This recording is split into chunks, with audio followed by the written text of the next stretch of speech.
वार्ता में आने के लिए। मेरे साथ दिल्ली प्रदेश कांग्रेस कमेटी के पूर्व अध्यक्ष श्री सुभाष चोपड़ा जी हैं और दिल्ली के ही पूर्व विधायक और हमारे स्पोक्सपर्सन श्री अनिल भारद्वाज जी हैं। एक बहुत अहम फैसले पर और एक बहुत अहम मुद्दे पर हम लोग आपके सामने आए हैं। आज ये पूरा फुल पेज का ऐड, ये देख लीजिए ढंग से, ये पूरा फुल पेज का ऐड आज दिल्ली के हर अखबार में छपा है। इस फुल पेज के ऐड में बातें की गई हैं झुग्गी झोपड़ी इन सीटू स्लम पुनर्वास की। मोदी जी का चिर परिचित दमकता हुआ चेहरा आप सबके सामने है और इसमें गरिमामयी उपस्थिति की आकांक्षा करते हुए श्री हरदीप सिंह पुरी जी जो अर्बन डेवलपमेंट के मंत्री हैं, श्री कौशल किशोर जी जो राज्य मंत्री हैं, श्री विनय कुमार सक्सेना जो उपराज्यपाल हैं, श्री रमेश बिधूड़ी जी जो सांसद हैं उस क्षेत्र से, ये कालका जी की जो EWS की इन सीटू स्कीम हम लोगों ने लॉन्च करी थी उसके बारे में, और चिर परिचित मोदी जी का चेहरा फीता काटने के लिए तैयार। कुछ चीजें आपके सामने हम रख देना चाहते हैं जिससे कि दूध का दूध और पानी का पानी तो हो ही जाए, कुछ चीजों का पर्दाफाश भी हो जाए। ये हम आपके साथ शेयर करेंगे। ये तस्वीरें हैं, इसको प्लीज पहले देख लें और इस पर फिर हम चर्चा करेंगे। इसमें सुभाष चोपड़ा जी हैं, शीला दीक्षित जी हमारी पूर्व मुख्यमंत्री हैं, अनिल भारद्वाज जी आपको दिखेंगे इसमें,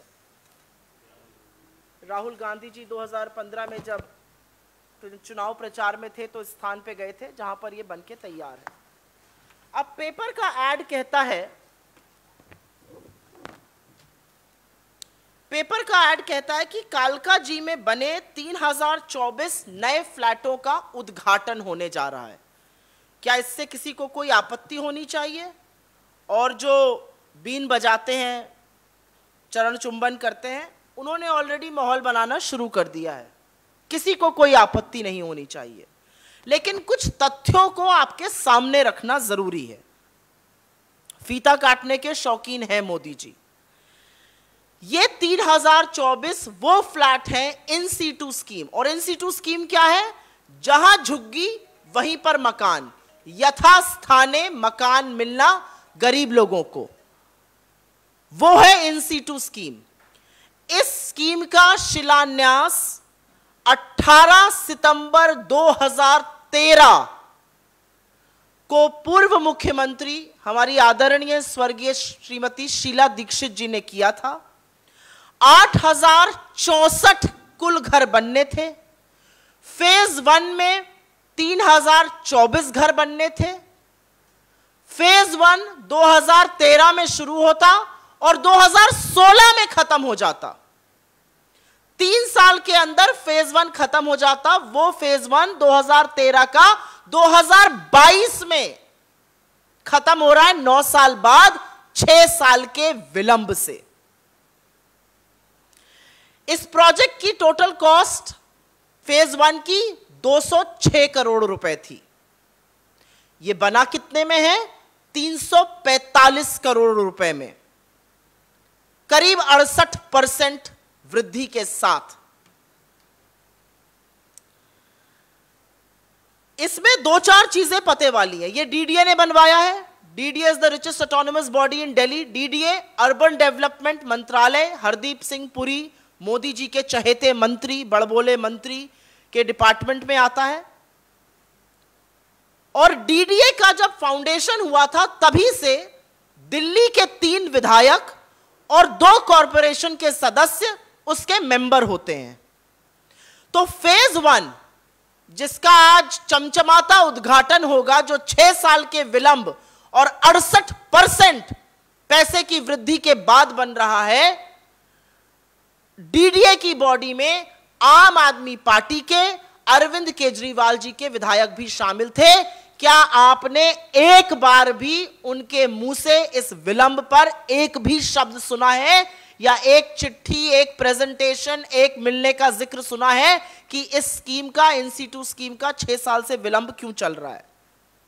नहीं सुना होगा। दूसरी बात, फेज 2 बनना था।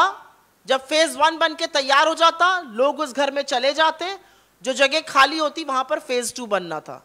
अभी तक फेज 2 बनना तैयार नहीं हुआ है, और फेज 2 बन के तैयार होना था 2019 में, फेज 3 बन के तैयार होना था 2020 में। अभी ओरिजिनल स्कीम जिसकी नींव सुभाष चोपड़ा जी ने, श्रीमती शीला दीक्षित जी ने, अनिल भारद्वाज जी जैसे लोगों ने रखी, दिल्ली के हमारे सदस्यों ने, दिल्ली की हमारी कांग्रेस पार्टी ने रखी, 1/3 घर बने हैं 6 साल के विलंब से, 68% ज्यादा कॉस्ट पर।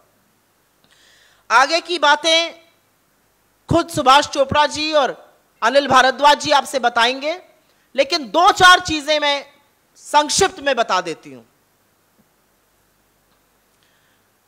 206 करोड़ के लागत पर जब ये घर बनने थे, तो इसमें anganwadi, health centre, school, garden, community centre, religious सब कुछ बनना था। अभी मात्र खोखले घर बनकर तैयार हैं, ऐसी किसी चीज का कोई जिक्र नहीं है। और भी चीजें बननी थी जिसका उल्लेख श्री सुभाष चोपड़ा जी करेंगे। महिला सम्मान की बहुत बात करते हैं, महिलाओं के नाम पर बहुत कुछ होना चाहिए। जब शीला दीक्षित जी ने इस योजना का शिलान्यास किया था, तो यह कहा था कि रजिस्ट्री पुरुष और महिला दोनों की होगी घर के, जिससे कि लोगों की छत घर सर पर रहे।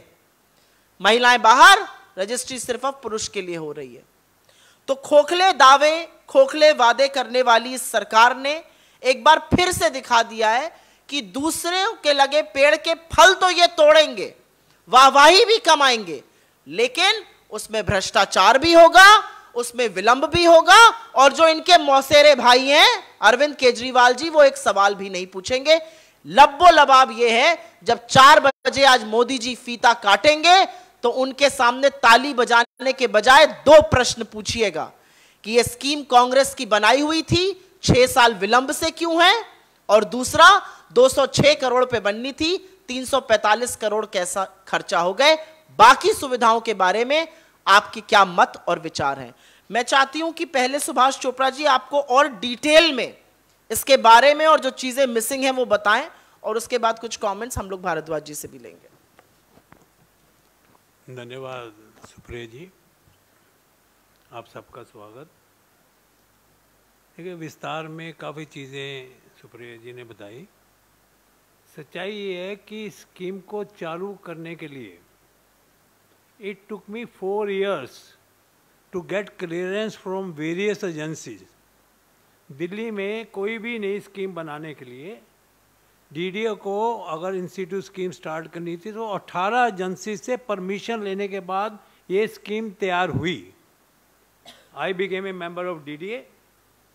डीडीए में मेरा एक ही मकसद था, everybody talks about upliftment of poor section of the society. मेरे को सोनिया जी ने एक बात कही, सुभाष को ऐसा करो जिससे कि गरीबों को लगे कि उनका कोई रिप्रेजेंटेटिव डीडीए के अंदर गया। It was only with the blessing of Sonia ji I was able to get this work sanctioned. 4 साल लगे मुझे पूरी सैंक्शन लेने के लिए। मैंने एलजी साहब को एक ही बात कही, मेरे को डीडीए में सिर्फ एक काम करवाना है, वो है कि गरीबों, यहाँ गरीब लोग रहते हैं, वहाँ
और जिम्मेदारी सुरक्षाकर्मी, चौकीदार और टिकट बेचने वाले वो दो लोग हैं, या ऐसी कंपनी जिम्मेदार है जो पुलिस का कहना है, जिसने सिर्फ पेंट कर दिए थे तार और रंगरोगन कर दिया था।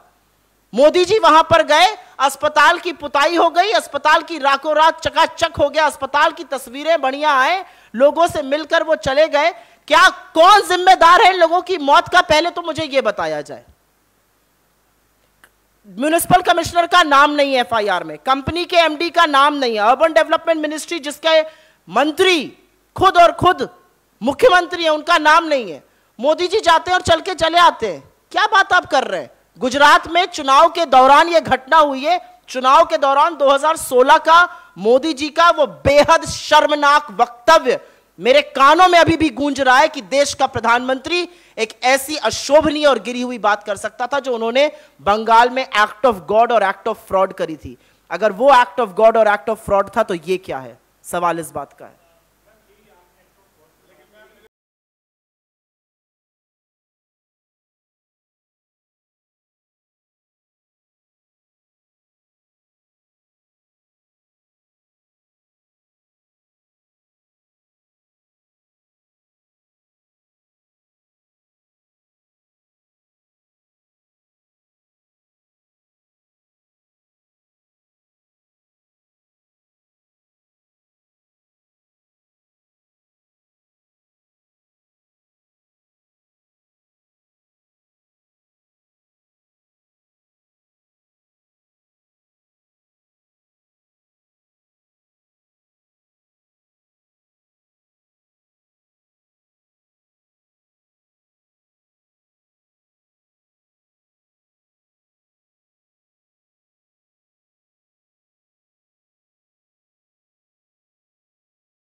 मुझे लगता है ये सिर्फ अशोक गहलोत जी ने ही नहीं कहा है, तमामों बार सचिन पायलट जी ने ये कहा है कि हम सब मिलकर आपसी मतभेद भुलाकर सुनिश्चित करेंगे कि दोबारा से कांग्रेस की राजस्थान में सरकार बने। एक दूसरे का बयान पकड़कर मीडिया में स्टोरी बनाना एक बात है, लेकिन मुझे ऐसा लगता है कि जो अधिकृत तौर पे मुझे बोलना था कांग्रेस की प्रवक्ता होने के नाते और अपनी समझ के अनुसार वो मैंने बोल दिया है। थोड़ी समझ आप लोग भी लगाइए। भरे मंच पर दो और मुख्यमंत्रियों के सामने एक तीसरा मुख्यमंत्री खड़ा होकर प्रधानमंत्री जी को देश का लोकतंत्र और गांधी का देश समझा रहा है, ये प्रधानमंत्री जी के मुझे तो नहीं लगे कसीदे पढ़े जा रहे हैं, मुझे तो लगा घोर बेइज्जती है। जी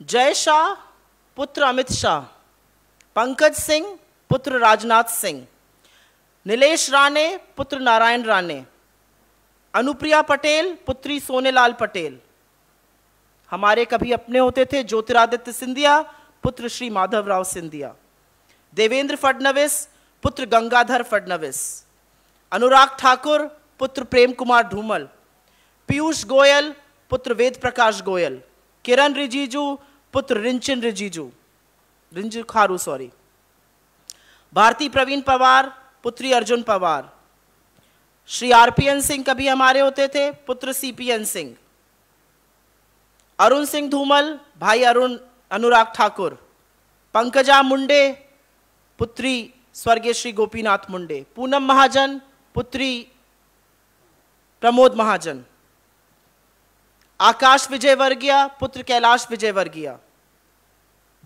राव इंद्रजीत सिंह पुत्र राव बीरेंद्र सिंह। ये हमारे तो नहीं है, ये तो भाजपा के नेताओं के नाम मैंने आपको गिना दिए और कुछ ही गिनाए हैं। इसमें कल्याण सिंह के बच्चे, कलराज सिंह के बच्चे, इन लोगों के तो नाम अभी मैंने आपको गिनाए नहीं, और बड़ी लंबी फहरिस्त है हर राज्य में। तो अमित शाह जी पहले इस बात का जवाब दें कि अशोक गहलोत जी और भूपेश बघेल जी किस बड़े बाप के बेटे हैं। उन्होंने कांग्रेस की जमीनी राजनीति करी, एनएसयूआई की करी, यूथ कांग्रेस की करी, आज वो इस देश के मुख्यमंत्री हैं क्योंकि लोगों ने उनको चुना है। अमित शाह जी बहक जाते हैं, अमित शाह जी लोगों के पास अब मुद्दे नहीं रह गए हैं। हमारे कांग्रेस पार्टी के अध्यक्ष एक मिल मजदूर के लड़के हैं, 11 बार चुनाव जीता है और उसके बाद हमारी पार्टी के लोगों ने उनको जिताकर अध्यक्ष बनाया है। ये हमसे बात करेंगे किसका किसको लड़का होना चाहिए। जो डैडी डैडी मेरा खत्म हो जाएगा टेन्योर, तो बीसीसीआई का संविधान ही बदल दिया जाता है। अमित शाह जी पहले अपने पुत्र जो डैडी डैडी करते थे, जिनको 3 साल का एक्सटेंशन और मिल गया एज बीसीसीआई सेक्रेटरी, उसका जवाब दें। एक संस्था का संविधान बदल जाता है कि इनके पुत्र बने रहें और ये सवाल हमसे दागेंगे। वाह भाई।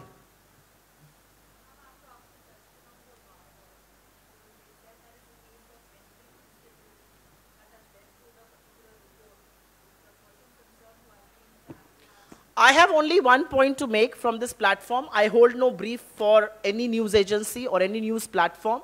I think the platform that you mentioned, the agency that you mentioned, has done some very good investigative journalism in the past. And I think everybody gets a story wrong. The editors, the owners of this agency have apologized, have retracted the story, and have given reasons as to why they were misled. I think the matter should stop at that. I am a little amused that fake news peddler-in-chief makes a complaint to the Delhi police and they go and raid the premises of the editors of this agency. Is this free speech? I saw a man yesterday at the Bharat Jodo Yatra holding a plaque saying, "I am walking for the freedom of the press." I really felt where he was coming from. The freedom of the press, a free and fair media, is extremely important to keep the democracy alive. And I say this with no ego, but yes, I say it with some assertion, that if the media starts asking questions of relevance to the Modi government, Mr. Modi will not remain the Prime Minister of this country.